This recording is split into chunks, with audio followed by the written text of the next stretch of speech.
نحمده ونصلي على رسوله الكريم اما بعد فاعوذ بالله من الشيطان الرجيم بسم الله الرحمن الرحيم رب اشرح لي صدري ويسر لي امري واحلل عقدة من لساني يفقهوا قولي۔ آج ہم اللہ سبحانہ وتعالی کا نام الغنی پڑھیں گے۔ الغنی جس کا معنی ہے بے نیاز، بے پرواہ۔ اس وقت جو کاغذ آپ کو دیے گئے ہیں یہ محمد بن ابراہیم التویجری کی کتاب ہے الموسوعہ فی فقہ القلوب۔ یہ 4 والیوم پر مشتمل ہے جس میں دلوں کی فقہ بیان کی گئی۔ ہم فقہ العبادات سے تو واقف ہیں کہ نماز کیسے پڑھنی ہے، طہارت کیسے حاصل کرنی ہے۔ ہم ظاہری طور پر عبادات کے بارے میں بہت کچھ جانتے ہیں کہ کیسے کام کرنا ہے، لیکن ہمارا دل ساتھ نہیں ہوتا۔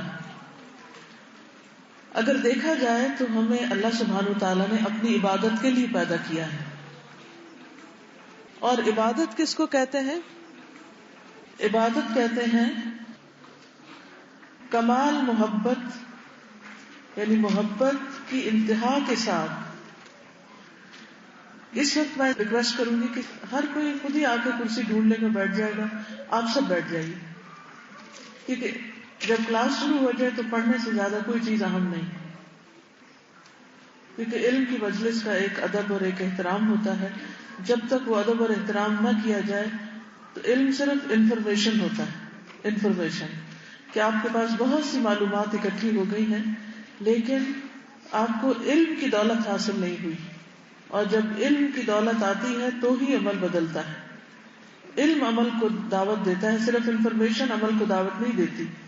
بہت سے لوگ دین کے بارے میں، اسلام کے بارے میں بہت کچھ جانتے ہوتے ہیں، لیکن ان کے عمل میں وہ نہیں جھلکتا، ان کے اخلاق میں وہ سب کچھ نظر نہیں آتا، ان کی تربیت اور تزکیہ اس کے مطابق نہیں ہوتا، کیونکہ انہوں نے معلومات کا خزانہ جمع کر رکھا ہوتا ہے، لیکن عمل کچھ بھی نہیں، کیونکہ عمل کے لیے کوئی موٹیویشن نہیں، کیونکہ علم دل میں اترا نہیں۔ تو اگر آپ چاہتے ہیں کہ آپ کے دل میں اترے تو اس کے لیے آپ کو مکمل یکسوئی چاہیے۔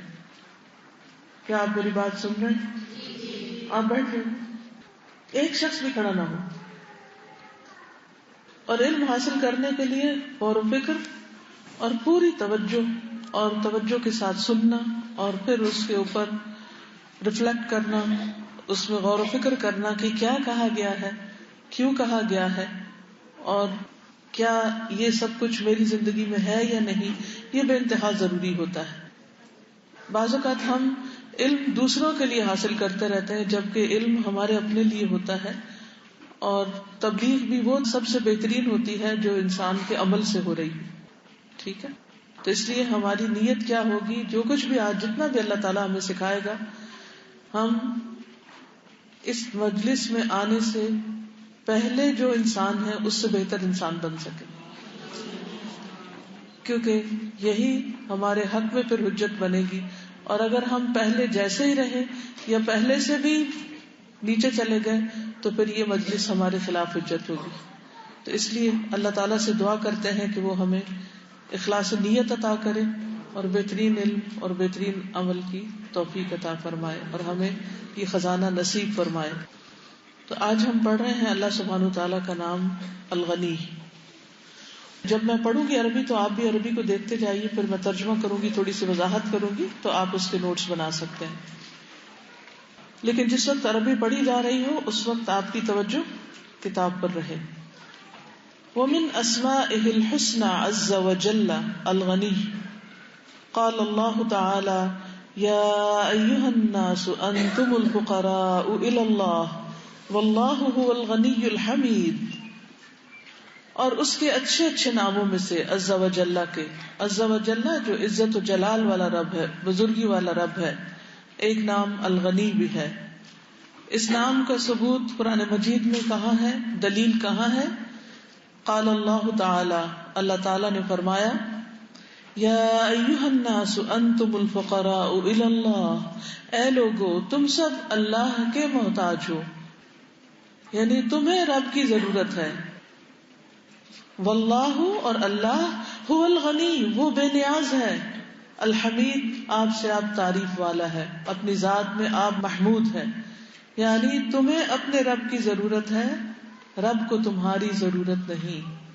اگر ہم نماز پڑھتے ہیں، روزہ رکھتے ہیں، زکوٰۃ دیتے ہیں، تو اس کا یہ مطلب نہیں کہ نعوذ باللہ رب کو ان میں سے کسی چیز کی ضرورت ہے، اگر ہم یہ سب نہ کریں تو اس کا کام نہیں چلتا، یا اس کے بادشاہت میں کسی قسم کی کوئی کمی واقع ہو جاتی ہے. تو ایسا ہرگز نہیں. ہمارے اعمال خود ہمیں فائدہ دیتے ہیں، رب کو فائدہ نہیں دیتے. تو اس لیے فرمایا تم سب محتاج ہو. حقیقت یہ ہے کہ کوئی بڑے سے بڑا انسان کیوں نہ ہو، کسی بھی اعتبار سے، خواہ وہ علم کے اعتبار سے بڑا ہے، یا وہ مال و دولت کے اعتبار سے بڑا ہے، یا دنیاوی اعتبار سے کسی عہدے اور مرتبے اور جاہ و جلال میں دنیا کے اس کو بہت فوقیت حاصل ہے دوسروں پر. لیکن آپ دیکھیے کہ انسان کے پاس جتنی بھی نعمتیں ہوتی ہیں وہ کتنے محدود عرصے کے لیے ہوتی ہیں، کتنی وقتی طور پر اس کو ملتی ہیں، اور پھر ایک دن موت کا پنجہ اس کو آ کر پکڑ لیتا ہے. اور جب کوئی بھی انسان کتنا بڑے سے بڑا ڈگنیٹری کوئی ہو یا مالدار ہو، فرعون گزرا، قارون گزرا، حامان گزرا، اور نمرود گزرا، اور اس جیسے اور بہت سے بڑے بڑے لوگ گزرے جو سو کالڈ بڑے بنے ہوئے تھے اپنے وقت میں، جب موت کے پنجے نے آ کے ان کو پکڑا تو اس وقت ان کی بے بسی دیکھنے کی تھی. ان کا مال و دولت اور ان کی دنیا کی ترقی اور ان کا جاہ و جلال ان کے کسی کام نہ آ سکا. وہ بے بسی کے حالت میں موت کے ہاتھوں ختم ہو گئے اور پھر مٹی کے نیچے چلے گئے. فرعون جو پانی میں ڈوب کر مرا وہ دنیا والوں کے لیے عبرت بنا دیا گیا. کل تک وہ جو اپنے آپ کو سب کا الہ کہتا تھا، آج دنیا کے لیے ایک حسرت کی تصویر ہے وہ، کہ وہ اپنی جگہ سے نہ اٹھ سکتا ہے، نہ بول سکتا ہے، اور نہ بتا سکتا ہے کہ اس پر کیا گزر رہی ہے. اور اصل الہ، اصل معبود تو اللہ ہی ہے. تو اس میں پہلا قاعدہ یا پہلا اصول سمجھنے کی ضرورت یہ ہے اللہ کے کلام الغنی کو جاننے کا، کہ تعریف اللہ کی ہے، بے نیاز وہ ہے، ہم محتاج ہیں، ہم ضرورت مند ہیں. اگر دعا مانگتے ہیں تو ہماری ضرورت ہے. دعا جس کو اللہ تعالیٰ نے عبادت بھی بتایا، وہ اللہ تعالیٰ کو کچھ بھی فائدہ نہیں دیتی، وہ ہم اس کے آگے. وقال اللہ تعالی، اور اللہ تعالیٰ کا فرمان ہے، وَرَبُّكَ الْغَنِيُّ ذُو الرَّحْمَةِ، اور تیرا رب غنی ہے، رحمت والا ہے، صاحب رحمت ہے. إِن يَشَأْ يُذْهِبْكُمْ، اگر وہ چاہے تو تم سب کو لے جائے. وَيَسْتَخْلِفْ مِن بَعْدِكُمْ مَا يَشَاءُ، اور تمہارے بعد خلیفہ بنا دے جس کو وہ چاہے. یعنی تم سب کو اے لوگوں جو اس وقت موجود ہو، وہ ایک آن کی آن میں تمہیں لے جا سکتا ہے، ختم کر سکتا ہے. اور کتنی ہی قومیں، قوم عاد اور قوم سمود اور قوم نوح، یہ ساری کی ساری کتنی بڑی بڑی قومیں تھی اپنے وقت کی، جن کے بارے میں اللہ تعالیٰ فرماتے ہیں قوم عاد کے التی لم یخلق مثلها فی البلاد. تو کس طرح ہوا نے ان کو اکھاڑ مارا اور ختم کر کے رکھ دیا کہ آج ان کے نشانات بھی باقی نہیں. تو یہ اللہ کی رحمت ہے کہ ہمارے گناہوں کے باوجود وہ ہمیں دنیا میں جینے کا موقع دے رہا ہے. اِن یشاء یذھبکم، اگر وہ چاہے تو تم سب کو ملیہ میٹ کر کے رکھ دے اور تمہارے بعد اوروں کو لے آئے. ما یشاء، جو وہ چاہے. کما انشأکم من ذریۃ قوم آخرین، جس طرح اس نے تمہیں دوسری قوم کی اولاد سے اٹھایا. یعنی جس طرح پچھلے ہمارے والدین کی ایک جنریشن تھی، اس سے پیچھے ہمارے آباء و اجداد کی جنریشن تھی، آج ہم اس دنیا میں موجود ہیں. آج آپ دیکھیں کہ قدم بقدم ہم بڑے ہوتے چلے جا رہے ہیں، اور ہم میں سے جو بڑے تھے وہ دنیا سے رخصت ہوتے چلے جا رہے ہیں، اور پھر اس کے بعد ہماری ٹرن ہے، اور پھر ہمارے جو بچے یا آل اولاد ہیں وہ دنیا میں پلے پھولیں گے، پھر وہ اپنی باری پر آگے رخصت ہو جائیں گے. پھر کوئی بھی جنریشن ہمیشہ دنیا میں باقی نہیں رہی. انسان کو یہ سبق کبھی نہیں بھولنا چاہیے کہ وہ بہت تھوڑے دن کے لیے ہے، اور اسے یہاں وہ پورا کرنا ہے مقصد جس کے لیے اللہ نے اس کو پیدا کیا ہے. اور اللہ رب العزت کی طرف رجوع کرتے رہنا ہے، اور اس کی عظمت کا احساس دل میں پیدا کرنا ہے، اور کبھی بھی عبادت کرتے ہوئے تھکنا نہیں، اور کبھی یہ نہیں سمجھنا کہ ہم نے اب بہت کچھ کر لیا. ہم دن رات بھی سجدے میں پڑے رہیں، اور سارے کے سارے انسان بھی اگر اللہ کے حضور سر بسجود رہیں تو بھی وہ اللہ کا حق ادا نہیں کر سکتے.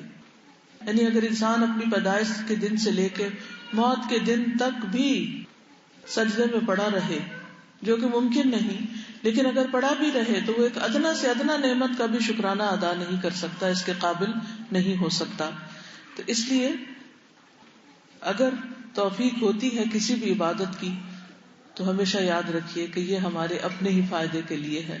اللہ کو اس کی اللہ تبارک و تعالی وہی الغنی ہے الذی استغنى عن الخلق كلهم بقدرته وعز سلطانه، وہ جو غنی ہے اپنی مخلوق سے، بے نیاز ہے اپنی مخلوق سے، کلہم ساری کی ساری مخلوق سے، بقدرته اپنی قدرت کے ساتھ، وعز سلطانه اور اپنی سلطنت کے غلبے کے ساتھ. الکامل مکمل ہے، کامل ہے، سبحانہ پاک ہے وہ، بما لہ وعندہ ساتھ اس کے جو اس کے لیے ہے اور اس کے پاس ہے. یعنی اللہ سبحانہ وتعالی کے پاس جو کچھ بھی ہے وہ مکمل حالت میں ہے، اور جو اس کا ہے اس میں بھی کمال ہے، یعنی اس کی ہر صفت میں اور ہر جو اس کا نام ہے اور اس کی جتنی بھی صفات ہیں. مثال کے طور پر السمیع ہے وہ، البصیر ہے وہ سنتا ہے وہ دیکھتا ہے، العلیم ہے وہ جانتا ہے. تو ان سب کے اندر کمال پایا جاتا ہے. فلا يحتاج معه الى غیرہ، تو اسے اپنے سوا کسی اور کی اپنے ساتھ ضرورت نہیں. یعنی وہ ایسا سنتا ہے کہ اسے سننے کے لیے کسی آلے کی ضرورت نہیں، کسی اور کی مدد کی ضرورت نہیں. جبکہ انسانوں کا حال کیا ہوتا ہے کہ جب ہم کسی کی کوئی بات سنتے ہیں تو بعض اوقات ہمیں پوری آواز نہیں آتی، بعض اوقات کوئی اور آواز بیچ میں خلل انداز ہو جاتی، بعض اوقات ہمیں آواز تو سمجھ آ جاتی ہے، لفظ بھی پتہ چلتا ہے کہ کچھ بولا گیا، لیکن وہ بات سمجھ نہیں آتی. بعض اوقات وہ بات سمجھ آ جاتی لیکن کانٹیکٹ سمجھ نہیں آتا. اللہ سبحانہ وتعالیٰ کے اندر ایسی کوئی کمی نہیں، کوئی خامی نہیں. اس کے پاس جو کچھ ہے وہ پرفیکٹ ہے، مکمل ہے، اس لیے اسے اپنے ساتھ کسی اور کی حاجت نہیں. الذی لا حاجت لہ الی احد اصلا، وہ جسے اپنے ساتھ اصلاً بھی یعنی حقیقتاً کسی کی ضرورت نہیں. والخلق کلہم فقراء الیہ، اور مخلوق ساری کی ساری اس کی محتاج ہے. وإلی فضلہ واحسانہ، اور اس کے فضل اور احسان کی محتاج ہے. یعنی ہم سب کیا چاہتے ہیں؟ اللہ کا فضل، اللہ کی رحمت. وهو سبحانہ الغنی بذاتہ الذی لہ الغنى التام المطلق من جمیع الوجوہ لکمالہ سبحانہ وکمال اسمائہ وصفاتہ فلا يتطرق الیہا نقص بوجہ من الوجوہ. وهو سبحانہ الغنی بذاتہ، اور وہ اللہ سبحانہ وتعالی اپنی ذات میں غنی ہے. الذی لہ الغنى التام المطلق، وہ جس کے لیے غنا ہے، بے پرواہی ہے، مکمل طور پر، ایبسولوٹلی، من جمیع الوجوہ ہر آسپیکٹ سے، لکمالہ سبحانہ وتعالی اللہ سبحانہ وتعالی کے کمال کی وجہ سے. یعنی اس کو صرف صفت السمیع میں ہی کمال یا غنا نہیں، بلکہ جتنی بھی اس کی صفات ہیں، جتنے بھی اس کے نام ہیں، ان سب کے اندر اس کو مکمل کمال حاصل ہے، اور جہاں کمال ہے وہاں غنا بھی ہے. وکمال اسمائہ وصفاتہ، اس کے اسماء میں، اس کی صفات میں، ہر اسم اور ہر صفت، یعنی اللہ کے جتنے بھی نام ہیں اور جتنی بھی صفات ہیں، جتنے بھی اس کے ایٹریبیوٹس ہیں، ان سب کے اندر اسے کمال حاصل ہے. فلا يتطرق الیہا نقص بوجہ من الوجوہ، تو نہیں راہ پاتا، یتطرق نہیں راہ پاتا، الیہا اس کی طرف، نقص کوئی نقص، کوئی کمی، بوجہ من الوجوہ کسی بھی اعتبار سے، یعنی اس کی جتنی صفات ہیں. کس کو اللہ سبحانہ وتعالیٰ کے 99 نیمز آتے ہیں؟ کتنے لوگوں کو آتے ہیں اللہ تعالیٰ کے نام؟ چلے 99 نہیں، کچھ ہی آتے ہیں، کچھ تو آتے ہیں. سورۃ الحشر کی آخری آیات تو آتی ہوں گی، نہیں آتی تو ان کو زبانی یاد کر لیں. تو یہ جتنی بھی صفات ہیں جو آپ کو معلوم ہے اور جو آپ کو معلوم نہیں، یہاں بتایا یہ جا رہا ہے کہ ان میں سے کسی ایک صفت کے اندر بھی کوئی نقص، کوئی کمی نہیں ہے. واللہ عز وجل هو الغنی، اللہ عز وجل وہی غنی ہے. الذی لہ خزائن السماوات والارض، جس کے لیے آسمان و زمین کے خزانے ہیں، ساری چیز ہے ہی اس کی ملکیت. رب کون ہوتا ہے؟ جو خالق ہوتا ہے مالک ہوتا ہے، مدبر ہوتا ہے، اور ان تینوں چیزوں میں اس کے اندر کمال ہوتا ہے. یعنی ہر چیز اللہ کی پیدا کی ہوئی ہے، وہی اس کا مالک ہے، کوئی اور شریک ہی نہیں اس کی ملکیت میں. مثلا جو چیزیں ہماری ملکیت میں بھی ہوتی ہیں، مثلا لیپ ٹاپ ہے، یہ کتاب ہے، کاپی ہے، وغیرہ وغیرہ، یہ بھی دراصل کس کی ملکیت ہے؟ اصل مالک کون ہے؟ یہ تو وقتی طور پر ہمارے استعمال کے لیے اللہ نے یہ چیزیں ہمیں دے رکھی ہیں. جب انسان دنیا سے چلا جاتا ہے تو اس کا مال و دولت اس کے بچوں میں تقسیم ہو جاتا ہے، اور پھر وہ آگے تقسیم در تقسیم ہو جاتا ہے. لیکن جب سب انسان چلے جائیں گے تو وہ دولت کس میں تقسیم ہوگی؟ اس کا مالک کون ہے؟ کل من علیہا فان ویبقى وجہ ربک ذو الجلال والاکرام.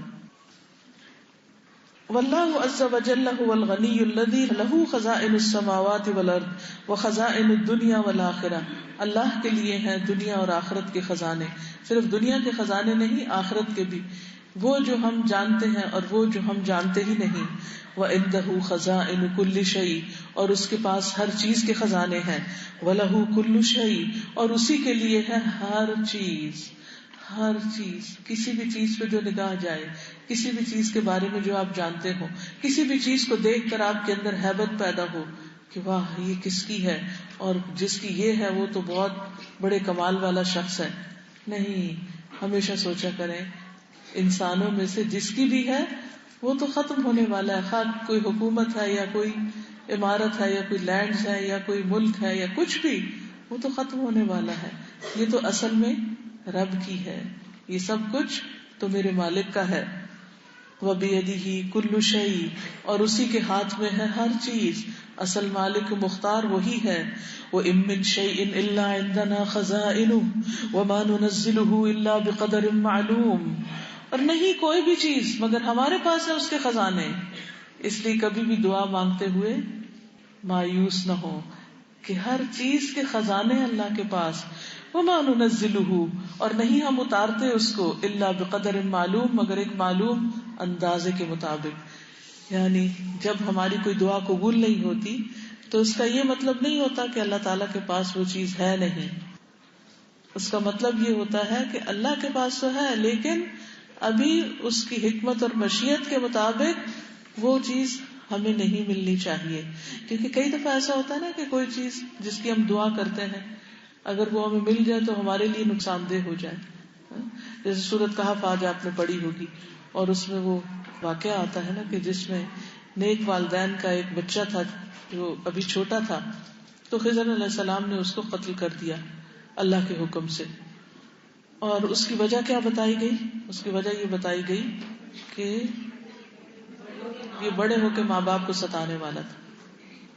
اب جب کسی اکلوتے بچے کا انتقال ہو جائے، بیٹے کا انتقال ہو جائے، تو ماں باپ کی حالت کیا ہوتی ہے؟ وہ اس صدمے کو برداشت نہیں کر پاتے، وہ اس صدمے سے باہر نہیں نکل پاتے. لیکن اس میں بھی خیر ہوتی ہے، اس میں بھی خیر ہوتی ہے، کیونکہ اللہ سبحانہ تعالیٰ سے بڑھ کر ہم پر رحم فرمانے والا کوئی نہیں. ہوا ارحم الراحمین، وہی سب سے بڑا رحم کرنے والا ہے رحم کرنے والوں میں. لہذا یہ کیسے ہو سکتا ہے کہ جو ہستی سب سے زیادہ ہم پر مہربان ہو وہ ہم پر ظلم کرے؟ وما انا بظلام للعبید، وہ اپنے بندوں پر ظلم نہیں کرتا، لیکن ہم اس کے فیصلوں کو سمجھ نہیں پاتے، لہذا ہم پریشان ہوتے رہتے. اس لیے بہت زیادہ ضروری ہے یہ بات کہ ہم اللہ سبحانہ وتعالیٰ کو پہچانیں، اس کی معرفت حاصل کریں. جتنی جتنی اس کی پہچان ہوگی اتنا اتنا اس کے ساتھ اس کی ذات پر توکل بڑھے گا، اتنا ہی ہمارے لیے اس دنیا کی مشکلات اور آفات اور مصیبتوں کو سہنا آسان ہو جائے گا. کیونکہ جب انسان کو کوئی بھی غم اور دکھ پہنچے گا تو یہ کہنے کی بجائے کہ وائی می، میرے ساتھ کیوں ایسا ہو گیا، وہ کہے گا اس میں بھی خیر ہے، اس میں بھی خیر ہے جو مجھے نظر نہیں آ رہی. اس لیے بندہ مومن ہر حال میں شکر گزار ہوتا ہے. اس کو نعمت پہنچتی ہے تب بھی شکر کرتا ہے، اور اگر اسے تکلیف پہنچتی ہے تو اس وقت بھی وہ شکر کرتا ہے. اور یہ خاص شکر جو ہوتا ہے اللہ کے خاص بندوں کو نصیب ہوتا ہے جو ہر حال میں اللہ سے اپنا گمان اچھا رکھتے ہیں. تو ہم سب کے لیے کیا ضروری ہے کہ ہم اللہ تعالیٰ کے بارے میں گمان اچھا رکھیں. تو یہاں پر یہ بتایا گیا ہے کہ ہر چیز کے خزانے ہیں اللہ کے پاس، ہر چیز کے خزانے، لیکن اللہ تعالیٰ اس کو صرف اندازے کے مطابق اتارتے ہیں. اب آپ دیکھیے کہ جیسے اللہ تعالیٰ کے پاس پانی کے خزانے ہیں، اس کا عرش پانی پر ہے. اگر ہمارے کہنے کے مطابق وہ سارا پانی اتار دے تو زمین کا حال کیا ہو؟ ہر سال زمین پر ایک مخصوص مقدار کے مطابق ہی بارش اترتی ہے، نہ کم نہ زیادہ. یہ الگ بات ہے کہ کچھ علاقوں میں زیادہ اترتی ہے اور کچھ میں کم اترتی ہے، اس میں بھی اللہ کی حکمت ہے. اور اس کے کچھ اور اسباب بھی ہیں کہ جب کوئی قوم زکوٰۃ ادا نہیں کرتی تو بارش روک لی جاتی ہے، اور اگر چرند پرند نہ ہوں تو اللہ سبحانہ وتعالیٰ کچھ بھی ان کو نہ دے، سب پیاسے مرے، زندگی ختم ہو جائے. تو اللہ تعالیٰ کچھ اور مخلوق پر احسان کرنے کی وجہ سے اپنی رحمت برساتے ہیں اور ساتھ انسان بھی پھر مستفید ہو جاتے ہیں. تو بہرحال سیکھنے کی بات یہ ہے اللہ سبحانہ وتعالیٰ کے اس نام الغنی سے کہ اللہ تعالیٰ سارے خزانوں کا مالک ہے. اس لیے مجھے دعا مانگنے میں کبھی بھی کمی نہیں کرنی چاہیے، کبھی اس سے مایوس نہیں ہونا چاہیے، مانگتے رہنا چاہیے اور ہمیشہ خوشی سے مانگنا چاہیے.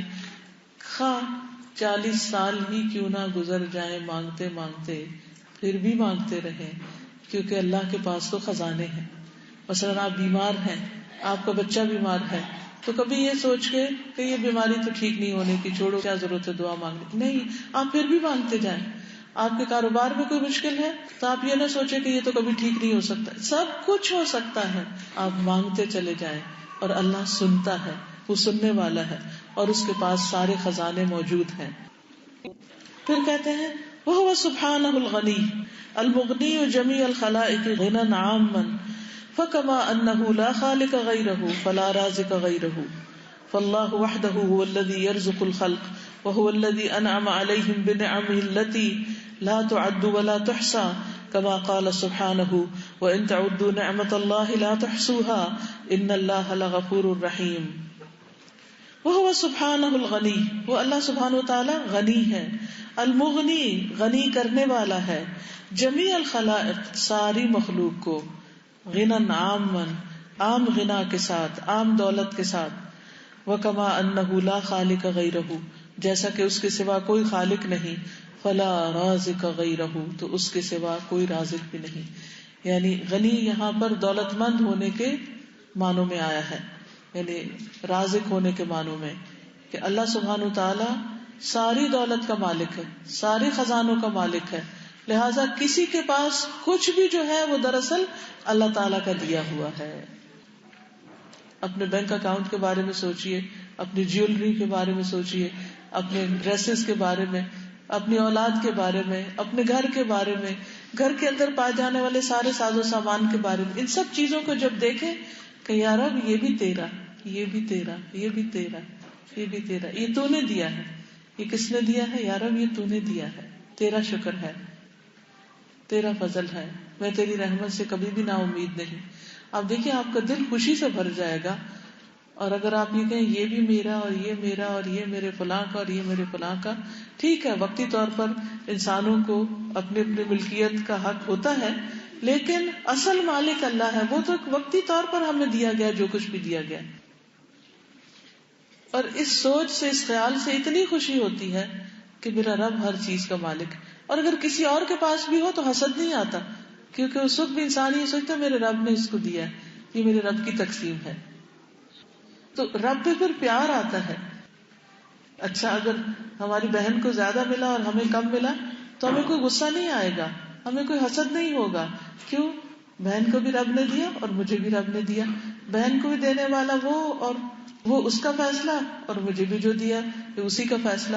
اس لیے مجھے اس کے فیصلوں پر راضی ہونا ہے، خوش ہونا ہے.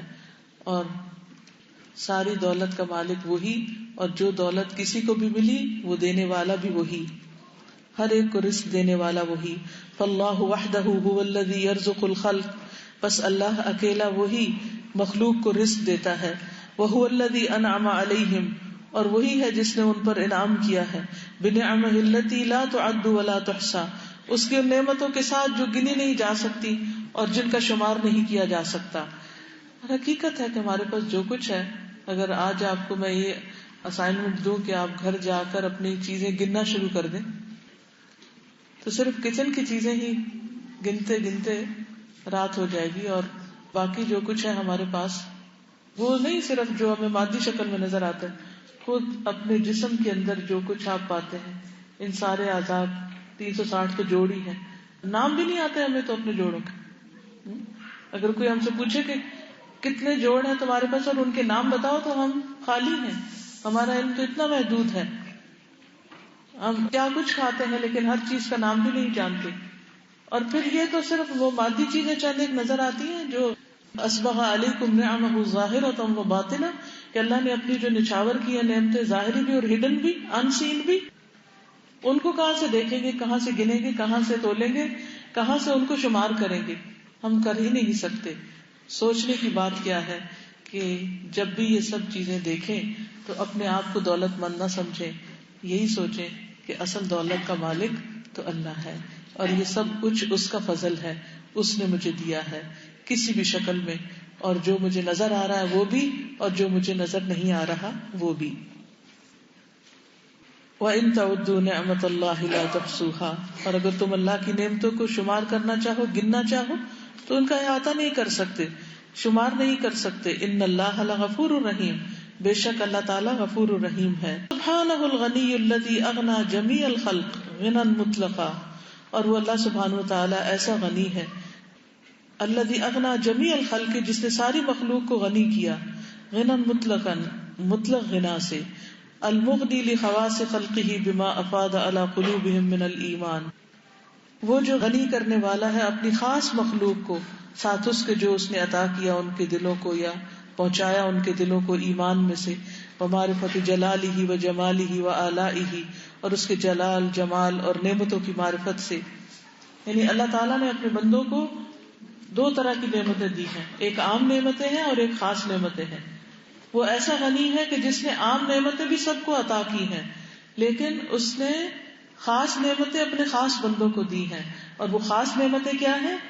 ایمان کی دولت اور اپنی پہچان کی دولت، معرفت جلالہ، اپنے جلال اور بزرگی اور عظمت کی پہچان، و جمالہ، اور اپنے حسن کی، و آلائہ، اور اپنی نعمتوں کی. اب دیکھیے نعمتیں تو ہر ایک کے پاس ہوتی ہیں، لیکن کچھ لوگ دیکھ پاتے ہیں اور کچھ نہیں دیکھ پاتے. تو جو دیکھ پاتے ہیں وہ اس کے خاص بندے ہوتے ہیں، اور جو نہیں دیکھ پاتے وہ عام بندے ہوتے ہیں، جن کو اس نے دی تو ہیں لیکن وہ اس کو مانتے نہیں، پہچانتے نہیں. پھر اسی طرح کچھ لوگ اللہ سبحانہ تعالیٰ کی عبادت تو کرتے ہیں لیکن اس کو جان کے نہیں، اس کی عظمت کو پہچان کر نہیں. اور کچھ جب اس کے سامنے کھڑے ہوتے ہیں تو اس کی ہیبت سے کانپتے ہیں، اس کی عظمت کے آگے لرزتے ہیں. ہم سب اپنے دلوں کا جائزہ لیں کہ ہمارے دلوں کے اندر کتنی خشیت ہے. ہم سب طالب علم ہیں، علم حاصل کر رہے ہیں. ایک سوال اپنے آپ سے کرنا چاہیے ہمیں کہ جب ہم قرآن مجید کا علم حاصل کرتے ہیں تو اس علم کو حاصل کر کے ہمارے دلوں میں اللہ سبحانہ تعالیٰ کی خشیت کتنی بڑی ہے، اللہ کا ڈر کتنا زیادہ ہوا ہے، اور اللہ کی عظمت ہمارے دل میں کتنی بیٹھی ہے. ایک کرائیٹیریا رکھ لیجئے. ایک کرائیٹیریا تو پاس ہونے کا وہ ہے جو آپ کو اسائنمنٹ یا نمبروں کی شکل میں آپ پاس کر لیتے ہیں، اور ایک وہ ہے جس کے ایگزامینر آپ خود ہیں. آپ خود ایگزامینر ہیں. کس طرح؟ اپنے دلوں کو دیکھتے رہیں کہ اس علم کو حاصل کر کے میرے اندر اللہ کی پہچان کتنی بڑی، میرے دل میں اللہ تعالیٰ کی عظمت اور بزرگی کتنی پیدا ہوئی، میرے دل کے اندر اللہ کا خوف کتنا پیدا ہوا، میرے اندر اللہ تعالیٰ کی محبت کتنی پیدا ہوئی ہے، میرے اندر آخرت کی فکر کتنی پیدا ہوئی ہے، اور میرے اندر اللہ کی نعمتوں کی پہچان کتنی پیدا ہوئی ہے. اگر میری آنکھیں کھل رہی ہیں تو سمجھے کہ میں کامیابی کی طرف بڑھ رہی ہوں، اور اگر میں صرف لفظوں کا مطلب ہی رٹ رہی ہوں اور سوالوں کے جواب ہی پکے کر کے لکھ رہی ہوں تو پھر یہ تو کوئی بات نہ ہوئی. یہ پاس ہونا تو کچھ پاس ہونا نہیں، یہ علم حاصل کرنا تو کچھ علم حاصل کرنا نہیں. دیکھیے یہ اللہ کا کرم تھا کہ اس نے ہمیں قرآن کی نعمت دی. الحمدللہ الذی ہدانا لہذا وما كنا لنهتدي لولا ان هدانا الله، یہ اللہ ہی ہے کہ جس نے ہمیں یہ راہ دکھائی ہے. ہم اس قابل نہ تھے کہ ہم اس راہ پہ چلتے، ہم تو دنیا کے پیچھے بھاگتے دوڑے چلے جا رہے تھے کہ اس نے ہمیں یہ راستہ دکھا دیا اور اپنی کتاب کا شوق دے دیا اور اس کا علم عطا کیا اور ہمیں توفیق دی کہ ہم اپنے وقت کا کچھ حصہ اس کام کے لیے نکال سکیں. یہ اللہ کا پہلا فضل ہوا ہم پر. لیکن اب اگلا درجہ کیا ہے کہ اس علم کو پانے کے بعد، اس نعمت اور اس دولت کو پانے کے بعد میرا طرز عمل کیا ہے؟ کیا میں اللہ کے مزید قریب ہو رہی ہوں یا دور جا رہی ہوں؟ کیا میں اللہ کی مخلوق پر اللہ کی خاطر احسان کرنے لگی ہوں یا میرے دل پر اس کا کچھ بھی اثر نہیں اور میں صرف اپنی بڑائی جتانے کے لیے یا دنیا کے فائدوں کے لیے ہی کسی کے ساتھ بھلا کرتی ہوں؟ میری نماز اور میری قربانی یہ سب کس کے لیے ہے؟ تو یہ ایک مسلسل محاسبے کا عمل ہے جو ہم سب کو اپنے ساتھ خود جاری رکھنا چاہیے، اور کامیاب وہی ہے جو اس میں کامیاب ہو جائے. تو بہرحال یہاں بھی یہی بتایا گیا ہے کہ اللہ تعالیٰ اپنے خاص بندوں کو اپنے جلال و عظمت کی معرفت، اپنے جمال کی معرفت، پہچان معرفت ہوتی ریکگنیشن عطا کرتا ہے. وَهُوَ سُبْحَانَهُ الْغَنِيُّ بِذَاتِهِ وَالْعَبْدُ فَقِيرٌ لِذَاتِهِ وَهُوَ مُحْتَاجٌ إِلَى رَبِّهِ لَا غِنًى لَهُ عَنْهُ وَلَوْ طَرْفَةَ عَيْنٍ وحاجة العبد إلى ربه لذاته لا لعلة أوجبت تلك الحاجة كما أن غنى الرب سبحانه لذاته لا لأمر أوجب غناه والفقير بذاته محتاج على الدوام إلى الغني بذاته كما قال سبحانه يا أيها الناس أنتم الفقراء إلى الله والله هو الغني الحميد. وهو سبحانه الغني بذاته، اللہ سبحانہ وتعالی اپنی ذات میں بھی غنی ہے. والعبد، اور بندہ کیا ہے؟ فقیر لذاتہ، اس کی ذات کا محتاج ہے. اللہ غنی اور ہم فقیر محتاج. وہو محتاج الی ربہ، اور وہ اپنے رب کا محتاج ہے. لا غنى له عنہ، بندہ اپنے رب سے بے پرواہ نہیں ہو سکتا. ولو طرفۃ عین، خواہ آنکھ جھپکنے کی دیری کیوں نہ. ہم اپنی آنکھ کے جھپکنے کے لیے بھی اپنے رب کے محتاج ہیں، ورنہ اگر ہماری آنکھیں پتھرا جائیں، ٹھہر جائیں، نیچے جائیں تو کھلے نہ، واپس کھل جائیں تو بند نہ ہو، پوری دنیا کے ڈاکٹرز بھی مل کر ان کو ٹھیک نہیں کر سکتے اگر اللہ سبحانہ وتعالیٰ اس کو ٹھیک نہ کرے. تو ہم تو اپنی آنکھ جھپکنے کی دیر میں بھی اپنے رب کے محتاج ہیں. وحاجت العبد الی ربہ لذاتہ، اور بندے کی حاجت ہے الی ربہ، اپنے رب کی طرف، لذاتہ، اپنی ذات کے لیے، یعنی اپنی خاطر ہمیں اپنے رب کی طرف لپکنا ہے، ہمیں اس کی ضرورت ہے. لا لعلت، کسی خاص علت یا مشکل کی وجہ سے نہیں. اوجبت تلک الحاجہ، کہ جس نے یہ حاجت پیدا کر دی، یعنی صرف کسی مشکل کے وقت ہی اپنے رب کی طرف نہیں جانا بلکہ ہر حال میں جانا ہے. ٹھیک ہے، یعنی کچھ لوگ ہوتے ہیں جو رب کو صرف اس وقت پکارتے ہیں جب ان پر کوئی دکھ، تکلیف، پریشانی آتی، اور کچھ لوگ ہر حال میں. ٹھیک ہے، یعنی ہم صرف کسی خاص مصیبت کے آنے پر ہی اس کے محتاج نہیں، ہم اس کے بغیر بھی اس کے محتاج ہیں. کما ان غنى الرب سبحانہ لذاتہ لا لامر اوجب غناہ، جیسے اللہ سبحانہ تعالیٰ کا غنا اپنی ذات کے لیے ہے. لا لامر اوجب غناہ، کسی خاص وجہ سے نہیں کہ اس نے اپنے غنا کو واجب کیا ہو، کہ کبھی ضرورت ہو تو وہ غنی ہو جاتا اور ادروائز وہ غنی نہیں ہوتا. نہیں، وہ مستقل طور پر اس کی ذات کا حصہ ہے. والفقیر بذاتہ محتاج، اور فقیر یعنی ہم لوگ اپنی ذات میں محتاج ہیں. آپ دیکھیں کہ ماں کے پیٹ میں بچہ پل نہیں سکتا اگر رب اس کو رزق نہ دے. پیدا ہوتا ہے تو ماں کے سینے میں رزق اتار دیتا ہے، ورنہ بچہ بھوکا مر جائے. آپ کے یہاں کے ڈبے کا دودھ ہے، ہر ایک کے ڈبے کا میسر نہیں، یہ جو اللہ نے قدرتی انتظام کر رکھا ہے اس کے نعم البدل کوئی چیز نہیں ہے. اور پھر پیدا ہوتا ہے، پھر جوان ہوتا ہے، پھر اس کی جوانی کے کچھ تقاضے اور ضروریات ہوتے ہیں، شادی کی ضرورت ہوتی ہے، کاروبار کی ضرورت ہوتی ہے، پھر بچوں کی ضرورت ہوتی ہے، پھر اس کے بعد ان کو بڑا کرنے کی، پھر جب مر جاتا ہے تو قبر میں پھر ضرورت ہے کس کی؟ رحمت کی، اللہ کی رحمت کی. اور پھر قیامت کے دن جب دوبارہ جی اٹھیں گے پھر کس کی رحمت کے محتاج ہوں گے؟ اکیلے کر کیا سکتے ہیں آپ رب کے بغیر؟ ہم اپنے رب کے بغیر کسی کام کے نہیں ہیں، کسی کام کے نہیں. ہم تو صبح سو کے اٹھ نہیں سکتے اگر ہمارا رب ہماری روح واپس نہ لوٹائے. اسی لیے تو ہم کہتے ہیں الحمدللہ الذی احیانا بعد ما اماتنا والیہ النشور. اللہ کا شکر جس نے ہمیں زندہ کر دیا. ہم تو ہر روز زندگی کے محتاج ہیں اس کی رحمت کی وجہ سے. کیا اٹھ کے کبھی شکر ادا کیا کہ اللہ نے ایک دن اور دے دیا؟ کیونکہ جب ہم رات سوتے ہیں تو ایک روح لے لی جاتی ہے، وہ رب لوٹائے تو ہم اٹھ سکتے ہیں، اور نہ لوٹائے تو اٹھ ہی نہیں سکتے. ہم سوتے میں ہی سوتے رہ جائیں، اٹھ ہی نہ سکے کبھی. کس کس چیز کے محتاج نہیں. ہمارا حلق کھلتا ہے تو کھانا اندر جاتا ہے، نہ کھلے تو اندر کون لے جائے. آپ نے دیکھا ہوگا کہ جب بہت بوڑھے لوگ ہو جاتے ہیں تو ان کو غذا کس کس طریقے سے پہنچائی جاتی ہے اور کس قدر تکلیف دہ ہوتا ہے وہ سب. اللہ تعالیٰ ہم سب کو اس سے محفوظ رکھے. اپنے ہاتھوں سے کھاتے ہیں، اپنے منہ سے چباتے ہیں، اپنے حلق سے اندر لے جاتے ہیں، اور پھر اندر جا کر ویسٹ باہر نکلتا ہے. وہ کتنا شکر ہے اس کا. اگر وہ باہر نہ نکلے تو دیکھیں کیسی کیسی مشکل ہو جائے. تو ہم ہر سانس اور ہر قدم اور ہر ضرورت پر اپنے رب کے محتاج ہیں.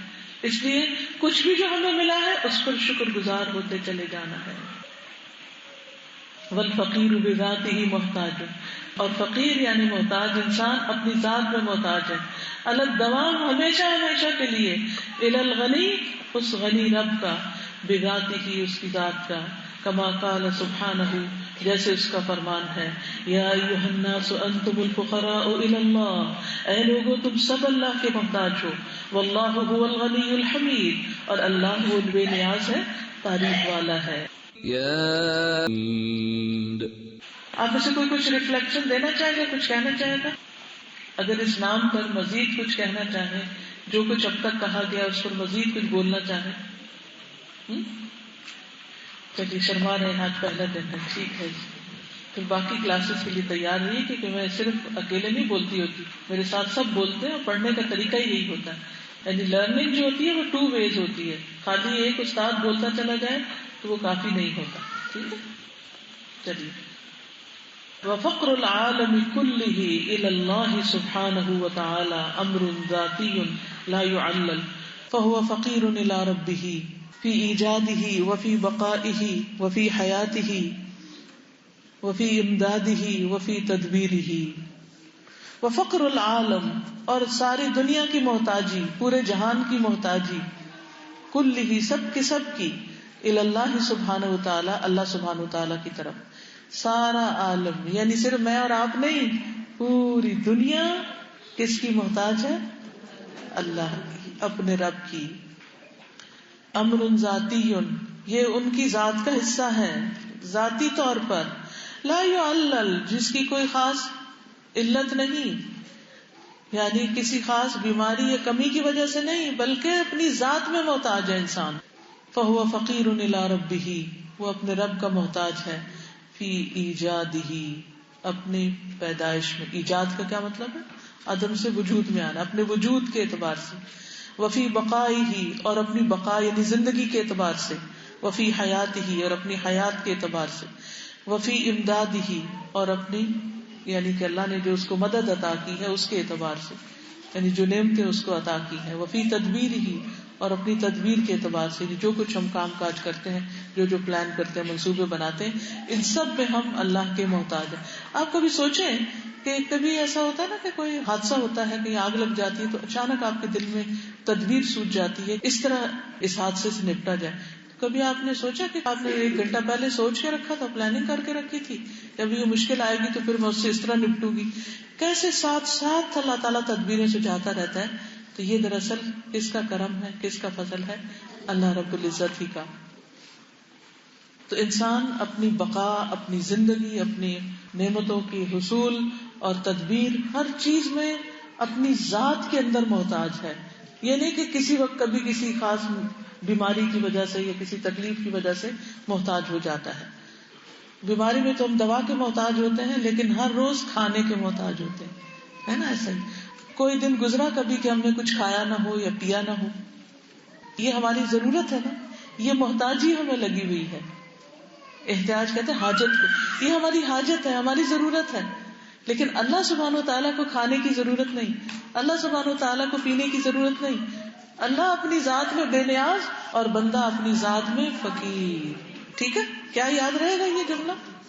الغنی کا لفظ آتے ہی اللہ اپنی ذات میں بے نیاز اور بندہ اپنی ذات میں فقیر. ہم فقیر ہیں. جب یہ سوچتے ہیں کہ ہم فقیر ہیں تو پھر ہمارے اندر کیا آتا ہے؟ عاجزی آتی ہے. عاجزی, ہم ہمبل ہوتے ہیں, تکبر ہمارے اندر سے نکلنا شروع ہو جاتا ہے. لیکن جب یہ خیال آتا ہے نا ہمارے پاس سب کچھ ہے, ہمیں کسی کی ضرورت نہیں, پھر کیا آتا ہے؟ پھر اکڑ آتی, پھر اکڑ سے گردن اکڑ جاتی, اور پھر ہم اپنے ہی جیسے انسانوں کو حقیر سمجھنے لگتے ہیں اور ان کے ساتھ غیر انسانی سلوک کرنے لگتے ہیں جو کہ انسان کو زیب نہیں دیتا. قیامت کے دن سب سے بھاری نیکی میزان میں کون سی ہوگی؟ اچھا اخلاق. فَهُوَ فَقِيرٌ بِذَاتِهِ إِلَى رَبِّهِ الْغَنِيُّ بِذَاتِهِ وَيَسْتَحِيلُ أَن يَكُونَ الْعَبْدُ إِلَّا فَقِيرًا كَمَا يَسْتَحِيلُ أَن يَكُونَ الرَّبُّ إِلَّا غَنِيًّا فَإِنَّ غِنَاهُ مِن لَوَازِمِ ذَاتِهِ سُبْحَانَهُ وَتَعَالَى وَفَقْرُ الْعِبَادِ إِلَى رَبِّهِمْ نَوْعَانِ. فَهُوَ فَقِيرٌ بِذَاتِهِ, تو وہ فقیر ہے اپنی ذات میں, إِلَى رَبِّهِ الْغَنِيِّ بِذَاتِهِ, اپنے رب کا جو اپنی ذات میں غنی ہے. وَيَسْتَحِيلُ, اور محال ہے, مشکل ہے, أَن يَكُونَ الْعَبْدُ, کہ ہو بندہ, إِلَّا فَقِيرًا, مگر محتاج ہی, یعنی بندہ تو محتاج ہی رہے گا. کما یستحیل, جیسا کہ یہ مشکل ہے, ناممکن ہے, ان یکون الرب, کہ ہو رب, الا غنیا, مگر غنی ہی, یعنی رب ہمیشہ کے لیے غنی ہے اور بندہ ہمیشہ کے لیے فقیر ہے. فإن غناہ, تو بے شک اس کا غنا, من لوازم ذاتہ, اس کے ذات کے لوازم میں سے, لازمی چیزوں میں سے ہے, سبحانہ وتعالی, یعنی غنی ہونا اللہ کے لیے لازمی ہے سمپل ورڈز میں, اور وہ ہمیشہ کے لیے ہے. کبھی بھی اس کو کسی بھی چیز کی ضرورت نہیں پڑی, اور ہم ہر دم ہر آن محتاج ہیں, ہر وقت سانس لینے کے محتاج ہیں نا. اگر اللہ تعالیٰ یہ آکسیجن روک دے تو ہم کدھر جائیں گے؟ خود سے کہیں سے پیدا کریں گے؟ وہ سورۃ الملک کے آخر میں آتا ہے نا کہ اگر اللہ تعالیٰ پانی زمین میں اتار دے وَمَن يَأْتِيكُم بِمَاءٍ مَّعِينٍ, تو کون ہے جو بہتے چشمے لائے تمہارے پاس؟ کوئی بھی نہیں لا سکتا. ہم ہر آن محتاج اور وہ ہر آن غنی, ہر آن, ہمیشہ کے لیے, ہمیشہ سے ہے, ہمیشہ رہے گا. وَفَقْرُ الْعِبَادِ إِلَى رَبِّهِمْ نَوْعَانِ, اور بندوں کی محتاجی اپنے رب کی طرف دو قسم کی ہے. الاول, اولاً, پہلی بات, فقر إِلَى رُبُوبِيَّتِهِ, فقر اس کی ربوبیت کا, یعنی اس کے رب ہونے کے بندے محتاج ہیں کہ وہی رب ہو. وَهُوَ فَقْرُ الْمَخْلُوقَاتِ بِأَسْرِهَا إِلَى خَالِقِهَا, اور وہ ساری مخلوقات کا فقر ہے, محتاجی ہے کل کی کل اپنے خالق کی طرف. فَهِيَ مُفْتَقِرَةٌ إِلَى رَبِّهَا فِي خَلْقِهَا وَبَقَائِهَا وَحِفْظِهَا وَنَفْعِهَا وَضَرِّهَا وَرِزْقِهَا وَتَدْبِيرِهَا. ساری مخلوق محتاج ہے کس کی؟ اپنے رب کی محتاج ہے, اپنی تخلیق میں, بقا میں, حفاظت میں, نفع میں, نقصان میں, رزق میں, تدبیر میں, ان ساری چیزوں میں ہم اپنے رب کے محتاج ہیں. الثانی فقر إِلَى أُلُوهِيَّتِهِ سبحانہ, اللہ سبحانہ تعالیٰ کی عبادت کے محتاج, یعنی بندہ محتاج ہے اپنے رب کی عبادت کا. یعنی یہ بھی بندے کی ایسے ہی ضرورت ہے جیسے کھانا پینا ضرورت ہے. اب دیکھیے کہ دنیا میں اس وقت جسمانی بیماریوں سے زیادہ روحانی یا ذہنی بیماریاں ہیں. اچھے بھلے لوگ جن کے پاس زندگی کی ساری سہولتیں ہیں, ساری سہولتیں, کسی چیز کی کمی نہیں, لیکن اندر ہے کہ ایک خلا ہے, ایک اداسی ہے, ایک انگزائٹی ہے, ایک پریشانی ہے, ڈپریشن ہے, نام کوئی بھی دے دیں, لیکن اندر ایک کمی ہے. وہ کمی اس وقت تک پوری ہی نہیں ہو سکتی جب تک کہ انسان اپنے رب کو نہیں پہچانتا اور پہچان کر اس کی عبادت کا حق ادا نہیں کرتا اور اس کو اپنا سب کچھ نہیں سمجھتا. تو فقر دو طرح کا ہے, ایک فقر ہے کھانے پینے کا, باقی رہنے کا, زندگی کا, اور دوسرا فقر عبادت کا. عبادت ہماری ضرورت ہے. وَهُوَ فَقْرُ أَنْبِيَائِهِ وَرُسُلِهِ وَعِبَادِهِ الصَّالِحِينَ وَهَذَا هُوَ الْفَقْرُ النَّافِعُ، اور وہ فقر ہے، محتاجی ہے اس کے انبیاء کی اور اس کے رسولوں کی اور اس کے نیک بندوں کی. وَهَذَا، اور یہ، هُوَ الْفَقْرُ النَّافِعُ، نفع مند فقر ہے، یہ محتاجی بڑی فائدہ مند ہے.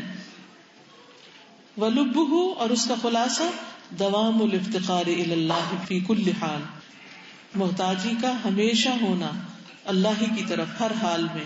وَمَنْ جَاهَدَ فَإِنَّمَا يُجَاهِدُ لِنَفْسِهِ، اور جو جہاد کرتا ہے، کوشش کرتا ہے، فَإِنَّمَا يُجَاهِدُ لِنَفْسِهِ، تو اپنی ذات کے لیے کوشش کرتا ہے. إِنَّ اللَّهَ لَغَنِيٌّ عَنِ الْعَالَمِينَ، بے شک اللہ سارے جہان والوں سے بے نیاز ہے، اللہ کو کسی کی بھی ضرورت نہیں. واللہ عز وجل غنی عن عبادہ، اللہ عز وجل اپنے بندوں سے بے نیاز ہے. ومع ذلک فہو محسن الیہم، اس کے باوجود وہ ان پر احسان کرتا ہے. اللہ اکبر. آپ کس کے ساتھ احسان کرتے ہیں؟ آپ کس کا خیال رکھتے ہیں؟ آپ کس کو کچھ دیتے ہیں؟ آپ کس سے محبت کرتے ہیں؟ جس نے آپ کو کوئی فائدہ پہنچایا ہو. سوچئے کسی ایسے انسان کے بارے میں جس نے آپ کو بہت تنگ کیا ہو اور پھر بھی آپ اس کے ساتھ احسان کریں. کتنے لوگوں کی زندگی میں ایسے؟ اللہ اکبر. نہیں، لوگ تو اپنے بچوں کو، اپنی اولاد کو آگ کر دیتے ہیں، ان سے قطع تعلق ہی کر دیتے ہیں اگر وہ ان کی کوئی بات نہ مانے. میں جب ایئرپورٹ پہ آ رہی تھی تو ایک بہن مجھے چھوڑنے کے لیے آئی، تو وہ لاؤنج میں میرے ساتھ بیٹھی رہی، کچھ پوچھتی رہی، سوال جواب. تو بتانے لگی اپنے کسی دوست کے بارے میں کہ انہوں نے آپ سے پوچھوایا ہے کہ ان کے بیٹے نے ایک لڑکی کو مسلمان کر کے اس سے شادی کر لی، اور باپ اس بات پر اتنا ناراض ہے کہ اس نے اپنے بیٹے سے اور اس نئی مسلمان ہونے والی لڑکی سے، جو کہ باقاعدہ حجاب بھی کرتی ہے، نماز بھی پڑھتی ہے، روزے بھی رکھتی ہے، صحیح مسلمان ہوئی ہے، اس سے اور اس کے آگے بچہ ہوا ہے، اس سے قطع تعلق ہی کرتی، اور اپنے سارے خاندان میں اعلان کر دیا کہ ان سے کوئی بھی تعلق نہیں رکھے گا ورنہ ہم سے تعلق نہ رکھے. آپ دیکھیے اسلام کیسے پھیلے گا. بچہ 30 سال کی عمر کا ہو گیا اور اس کی خود شادی نہیں کی، جب اس نے خود کسی لڑکی کو مسلمان کر کے شادی کر لی تو اب باپ صرف ضد میں آ کے کہ اس نے میری پسند سے اور میری مرضی سے شادی کیوں نہیں کی، اب میرا اس سے کوئی تعلق نہیں.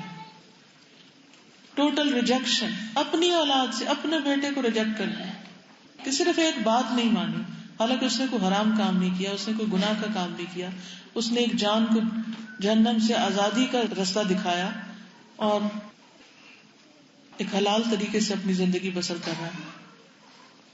ایسی کسی قسم کی کوئی قطع تعلق کی جائز نہیں کہ ہماری مرضی کے خلاف کچھ ہو گیا اب ہم اس سے بات نہیں کریں گے، نہ چھوٹے واقعات میں، نہ بڑے واقعات میں، نہ خاندانی زندگی میں، نہ خاندان سے باہر، کہ ٹھیک ہے میں اب تمہیں مزہ چکھاؤں گی، تم نے جو میری بات نہیں مانی.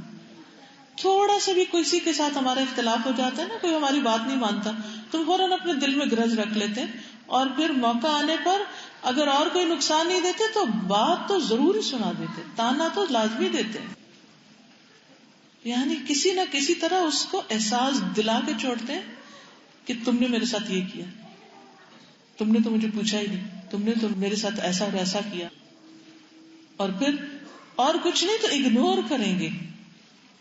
یعنی اگر کوئی ہماری مرضی میں نہیں چل رہا تو ہم اپنی توجہ سے محروم کر دیتے ہیں اس کو. کیا اخلاق ہے ہمارے. اور ہم خود نہیں سوچتے کہ ہم دن رات کیا حرکتیں کر رہے ہیں اپنے رب کی جناب میں. ہم کتنے نافرمان ہیں، اور وہ تو ہم سے منہ نہیں پھیرتا، بلکہ جو گناہ کر لیتا ہے اس کی طرف اور محبت سے متوجہ ہوتا ہے اور پکارتا ہے اس کو کہ ہے کوئی گناہوں کی معافی مانگے تو میں اس کو معاف کر دوں.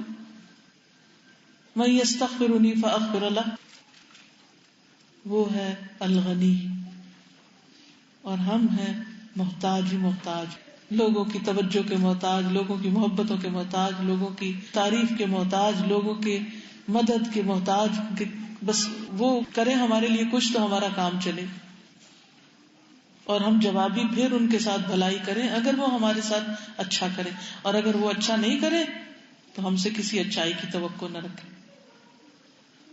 تو یہاں آپ دیکھیے الغنی کون ہے؟ وہ جو بندوں کی برائیوں کے باوجود ان پر احسان کیے چلے جا رہا ہے، وہ اس کی نافرمانیاں کرتے ہیں اور وہ ان کو رزق دیے چلے جا رہا ہے۔ رحیم بہم مع کثرت معاصیہم، گناہوں کی کثرت کے باوجود ان پر مہربان ہے، مہربان۔ وہذا من کمال غناہ وکرمہ ورحمتہ، اور یہ اس کی غنا کا کمال ہے، اس کے کرم اور اس کی رحمت کا۔ فہو محسن الی عبدہ مع غناہ عنہ، وہ اپنے بندوں کی ضرورت نہ ہونے کے باوجود ان کے ساتھ احسان کرتا ہے۔ یرید بہ الخیر، ان کے ساتھ خیر کا ارادہ کرتا ہے۔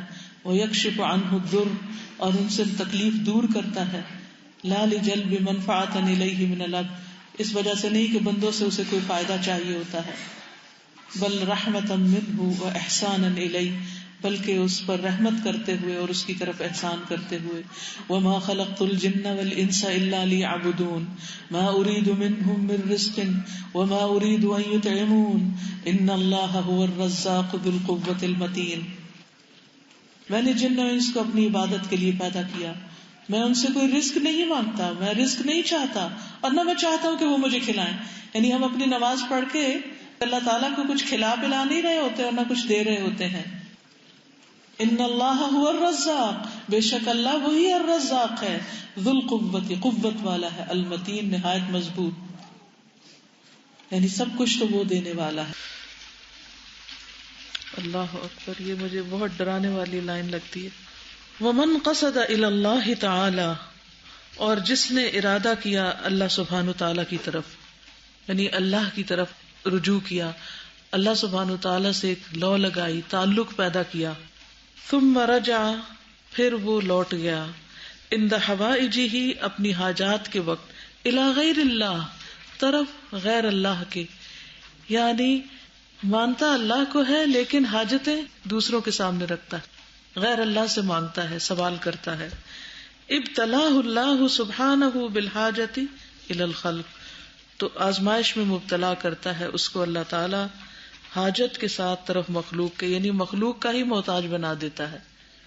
ثم ينزع الرحمت من قلوبهم علیہ، پھر چھین لیتا ہے رحمت کو ان کے دلوں سے اس پر، یعنی پھر لوگوں کے دلوں میں اس بندے کے لیے کوئی مقام ہی نہیں رہتا، کوئی رحمت بھی نہیں، یعنی وہ اس کو ترسا ترسا کے مارتے ہیں۔ یعنی اس کا مطلب یہ ہے کہ ایک بندہ کہتا ہے یا اللہ تو میرا رب، لیکن جب ضرورت پڑتی ہے تو کسی قبر پہ چلا جاتا ہے اور قبر والے سے مانگنا شروع کر دیتا ہے، یا پھر اللہ کو بھول کر صرف انسانوں کے اوپر نظر رکھتا ہے کہ اس کے پاس یہ ہے، اس کے پاس یہ میرا یہ کام بنا دے گا، یہ میرا یہ کام بنا دے، حتیٰ کہ بہت قریبی لوگوں میں سے، مثلاً ہر چیز میں شوہر پر رلائے کرنا کہ وہی سب کچھ ہے، وہی میرے لیے سب کچھ کرے گا، پھر کیا ہوتا ہے شوہر اس طرح سے توڑتے ہیں کہ الامان والحفیظ، کہ دلوں میں کوئی رحم بھی نہیں باقی رہتا، کیونکہ انسان اللہ کو بھول جاتا ہے۔ عام طور پر کیا، ایک لڑکی ہے بڑی ریلیجس ہے، دین پر ہے، بڑے اچھے اچھے کام کر رہی ہے، جب تک شادی نہیں ہوتی، جب شادی ہوئی سب کچھ بلا دیا، حتیٰ کہ نمازوں میں بھی سستی شروع کر دی، اور اپنے شوہر کو اپنا سب کچھ مان لیا، پھر اللہ سبحانہ وتعالیٰ اسی کا دل اس کے خلاف پلٹاتا ہے اور اسی کے ہاتھوں اس کو توڑتا ہے، کیونکہ اللہ تعالیٰ کو غیرت آتی ہے کہ ایک بندہ میری طرف آ کے، یعنی من قصد الی اللہ، رجوع پہلے اللہ کی طرف کیا تھا اور پھر اللہ کو چھوڑ کے سب کچھ کسی اور کو سمجھ لیا، تو اللہ تعالیٰ کو یہ بات پسند نہیں آتی، پھر اللہ آزمائش میں ڈالتا ہے تاکہ یہ بندہ سوچے، سمجھے، پلٹے۔ میرے بیٹے کا کوئی امتحان تھا تو اس کو 0.5 مارکس کم آئے تو وہ بڑا ڈپریس، موڈ آف میرا ہونا، میں نے کہا تو آپ نے کبھی بیٹے یہ سوچا کہ اگر آپ کے وہاں 0.005% مارکس کم آئے اور آپ جنت میں نہ جا سکے تو پھر کیا ہوئے گا؟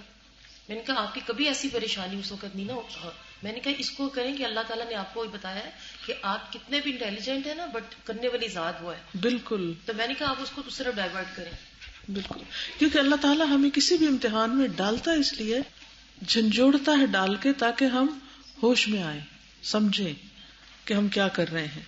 ومن شہد کل افتقارہ الی اللہ عز وجل، اور جس نے دیکھ لیا اپنی ساری محتاجی کو اللہ عز وجل کی طرف، ورجع الیہ بحسن العرفان اغناہ ورزقہ من حیث لا یحتسب، اور جو اس کی طرف پلٹا حسن عرفان کے ساتھ، بہترین معرفت کے ساتھ، اغناہ تو اللہ نے اس کو غنی کر دیا. سبحان اللہ. یعنی جو اللہ سبحانہ و تعالیٰ کی طرف پلٹے گا اس کو پہچان کر, اس کو جان کر, تو اللہ سبحانہ و تعالیٰ اس کو غنی کر دے گا اور اس کو وہاں سے رزق عطا کرے گا جہاں سے وہ خیال بھی نہ کرے گا, سوچ بھی نہ سکے گا. اور رزق صرف کھانا پینا نہیں ہوتا, ہر چیز, ہر نعمت جو ہمیں فائدہ دیتی ہے وہ ہمارے لیے رزق ہے. یہ آکسیجن بھی رزق ہے, اور یہ پانی بھی رزق ہے, اور یہ سورج کی روشنی بھی رزق ہے. سورج کی روشنی لگتی ہے تو وٹامن ڈی پیدا ہوتی ہے. ہمیں تو پتہ ہی نہیں کہ ہم کہاں کہاں سے رزق لے رہے ہیں جو اللہ ہی کا دیا ہوا ہے. وَآتَاهُ مِنْ حَيْثُ لَا يَرْتَقِبُ, اور اسے وہاں سے دیتا ہے جہاں سے وہ انتظار بھی نہیں کر رہا ہوتا. اللہ سبحانہ وتعالی صرف اس کو پہچان کر اس سے سرگوشیاں کرنے کی ضرورت ہے, اس سے مانگنے کی ضرورت ہے, اس کے آگے ہاتھ پھیلانے کی ضرورت ہے, محتاج بن کر, فقیر بن کر, اپنی مکمل عاجزی کا اظہار کر کے, کیونکہ عبادت نام ہی انتہائی محبت کے ساتھ اپنی عاجزی کے اظہار کا, کہ اللہ میں کچھ بھی نہیں, سب کچھ تو نے مجھے دیا ہے, میں تیرا محتاج ہوں, تو میری طرف اپنی نظر کرم فرما. میرے پاس کوئی اچھے عمل نہیں, میرے پاس کوئی نیکیاں نہیں کہ جو میں پیش کر سکوں تیری رحمت حاصل کرنے کے لیے, لیکن تیری رحمت ہر چیز پر چھائی ہوئی ہے, تو اپنے خاص فضل سے مجھے عطا کر. جب بندہ اس عاجزی کے ساتھ اپنے رب کو پکارتا ہے تو اللہ وہاں سے اس کی ضروریات پوری کر دیتا ہے جہاں سے وہ کبھی سوچتا بھی نہیں, اس کے وہم و گمان میں بھی نہیں ہوتا. کما قال سبحانہ, جیسے اللہ تعالیٰ کا فرمان ہے, وَمَن يَتَّقِ اللَّهَ يَجْعَل لَّهُ مَخْرَجًا, جو اللہ سے ڈرتا ہے, اللہ کا تقوی اختیار کرتا ہے, اللہ اس کے لیے ہر مشکل سے نکلنے کا راستہ بنا دیتا ہے, مخرج, ایگزٹ بنا دیتا ہے. وہ کسی بھی مشکل میں پھنس جائے اللہ تعالیٰ اس کے لیے آسانی پیدا کر دیتا ہے. وَيَرْزُقْهُ مِنْ حَيْثُ لَا يَحْتَسِبُ, اور اس کو وہاں سے رزق دیتا ہے جہاں سے وہ سوچ بھی نہیں سکتا, اس کو گمان بھی نہیں جاتا. وہ رزق روزی کا دروازہ کھول دیتا ہے, وہاں سے جاب کی آفر آ جاتی ہے, وہاں سے رزق کا بندوبست ہو جاتا ہے جدھر سے اس کا دھیان بھی نہیں گیا ہوتا. وَمَن يَتَوَكَّلْ عَلَى اللَّهِ فَهُوَ حَسْبُهُ, اور جو اللہ پہ بھروسہ کر لے وہ اس کو کافی ہو جاتا ہے. اور توکل کہتے ہیں کوشش کے ساتھ مکمل طور پر اللہ پر اعتماد کہ وہ کام کرنے والا ہے, یعنی کوشش کے ہمراہ کسی بھی چیز کا فائدہ حاصل کرنے کے لیے یا نقصان کو دور کرنے کے لیے اللہ پر مکمل اعتماد کوشش کے بعد. ان اللہ بالغ امرہ, بے شک اللہ اپنے حکم کو پہنچنے والا ہے. قد جعل اللہ لکل شیء قدرا, اللہ نے ہر چیز کا ایک اندازہ مقرر کر رکھا ہے, ہر چیز کا ایک وقت مقرر کر رکھا ہے. اس لیے پیاری بہنوں, اگر زندگی میں کوئی بھی تکلیف ہے, کوئی بھی غم ہے, کوئی بھی پریشانی ہے, تو اس کے دور ہونے کا ایک وقت ہے. بس آپ اللہ کی معرفت حاصل کرتی رہیں, اس کو پہچانتی رہیں اور اس کے ساتھ اس سے مانگتی رہیں. پھر آپ دیکھیں کہ کس طرح مشکلیں آسان ہوتی ہیں اور کس طرح ہم اللہ سبحانہ و تعالیٰ کے قریب ہوتے ہیں اور کس طرح اس کی رحمتیں برستی ہیں. اللہ ہم سب پر اپنی رحمت نازل فرمائے اور ہمیں اپنے اس نام کی صحیح پہچان دے کہ ہم بندوں سے بے نیاز ہو کر اللہ کے محتاج بن جائیں, اللہ کے فقیر بن جائیں اور اپنی ساری حاجتیں اسی کے در پر رکھیں اور وہی ہماری ساری ضرورتوں کو. الحمدللہ رب العالمین. سبحانک اللہم و بحمدک, اشہد ان لا الہ الا انت, استغفرک و اتوب الیک. السلام علیکم و رحمۃ اللہ وبرکاتہ.